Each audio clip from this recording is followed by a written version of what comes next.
আসসালামু আলাইকুম, শুভ সকাল। সবাই কেমন আছেন? আশা করি আল্লাহর রহমতে ভালো আছেন। তো আমি আরেকটি মজার রেসিপি নিয়ে হাজির হলাম। আজকে আমার রেসিপিটির নাম হচ্ছে আলু পরোটা। প্রথমে আমি এখানে 2টা আলু সিদ্ধ করে নিয়েছি এবং 3 কাপ ময়দা নিলাম। এই ময়দার উপর মধ্যে আমি সামান্য পরিমাণ সয়াবিন তেল দিলাম, স্বাদ মতো লবণ দিলাম, 1 চা চামচ গুঁড়া দুধ দিচ্ছি, সামান্য পরিমাণ চিনি দিচ্ছি এবং 1 চা চামচ বেকিং পাউডার দিব। আর এগুলোকে আমি ভালো করে মিশিয়ে নেব। দেখতে পাচ্ছেন আমি বেকিং পাউডারটা দিয়ে দিলাম। তো এগুলোকে ভালো করে মেখে মিশিয়ে নেব। দেখতে পাচ্ছেন আমি আলুটা কিভাবে নিয়েছি, এইভাবেই মিশিয়ে নিতে হবে। আর কুসুম গরম পানি দিয়ে ডোটা তৈরি করতে হবে। আর এখানে একসাথে ডোটা কিন্তু তৈরি করা যাবে না, অল্প অল্প পানি দিয়ে তৈরি করতে হবে। দেখতে পাচ্ছেন আমি অল্প অল্প পানি দিয়ে ডোটা তৈরি করে নিচ্ছি এবং এই ডোটাকে আমি মিনিট 2 জন্য রেস্টে রেখে দেব। দেখতে পাচ্ছেন, তো দেখতে পাচ্ছেন মাশাআল্লাহ ডোটা কতটা সফট হয়েছে। আর এইভাবেই কিন্তু আমি পরোটাটা তৈরি করে নিব।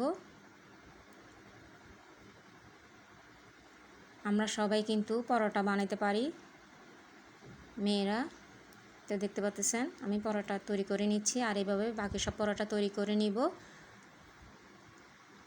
তো এগুলোকে আমি প্রথমে হালকা সেঁকে নিব। আপনারা চাইলে সেঁকাও ফ্রোজেন করতে পারবেন কিংবা কাঁচা অবস্থায় ফ্রোজেন করতে পারবেন। তো আমি এখানে যেহেতু এতগুলো পরোটা আমার লাগবে না, তাই কয়েকটা আমি ভেজে নিব আর বাকি সবগুলো ফ্রোজেন করে ফেলবো। আর এইভাবেই কিন্তু সেঁকে নিতে হবে। দেখতে পাচ্ছেন, আপনাদের সুবিধার্থে আমি আরেকটি দেখাই দিচ্ছি।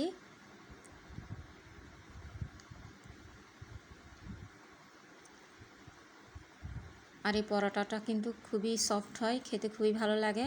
আর এটা কিন্তু একটা রিকোয়েস্টের ভিডিও, যে আমার হাতেতে এই পরোটাটা অনেকে খেয়েছে, তো ওরা বললো যে রিকোয়েস্ট করলো যে আমি যাতে পরোটাটা নেক্সট টাইম পরোটাটা তৈরি করার সময় ভিডিওটা অবশ্যই শেয়ার করি। তো সেই জন্যেই মূলত শেয়ার করা। তো দেখতে পাচ্ছেন আমি একদম অল্প পরিমাণ তেল দিয়ে পরোটাটা ভেজে নিচ্ছি। আর এই পরোটা ভাজতে কিন্তু বেশি তেল লাগে না। দেখতে পাচ্ছেন এইভাবেই আমি বাকি সব পরোটা তো ভেজে নিব। যতটুকু আমার প্রয়োজন ততটুকুই, বাকিগুলো আমি ফ্রোজেন করে ফেলবো। তো দেখতে পাচ্ছেন মাশাআল্লাহ তৈরি হয়ে গেলো আমার আলু পরোটা। তো আপনাদের সুবিধাতে আমি দেখাচ্ছি কতটা সফট হয়েছে। পুরোটা হাতের মুঠোয় চলে আসলো পরোটাটা। আর সফট না হলে কিন্তু এরকম আসবে না হাতের মুঠোয়। তারপর আমি আপনাদের সুবিধাতে একটু ছিঁড়ে দেখাচ্ছি কতটা সফট। আর এই পরোটা কিন্তু ছোট বড় সবাই পছন্দ করে থাকে, বাচ্চাদের টিফিন হিসেবেও দেওয়া যায়। আমার চ্যানেলটিকে অবশ্যই লাইক শেয়ার সাবস্ক্রাইব করে দিবেন, ফলো করে দিবেন। আপনাদের সহযোগিতায় কিন্তু আমি অনেক দূরে অগ্রসর হতে পারবো। আপনারা অবশ্যই বাসায় একবার হলে তৈরি করে দেখবেন এই আলু পরোটাটা। আশা করি আপনাদের সবার ভালো লাগবে, খেতে খুবই ভালো লাগে।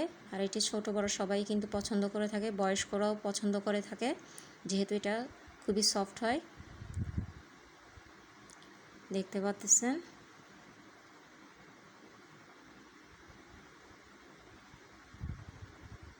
আর অল্প উপকরণ দিয়ে কিন্তু অনেকগুলো পরোটা তৈরি হয়ে যায়। তো দেখার জন্য সবাইকে ধন্যবাদ।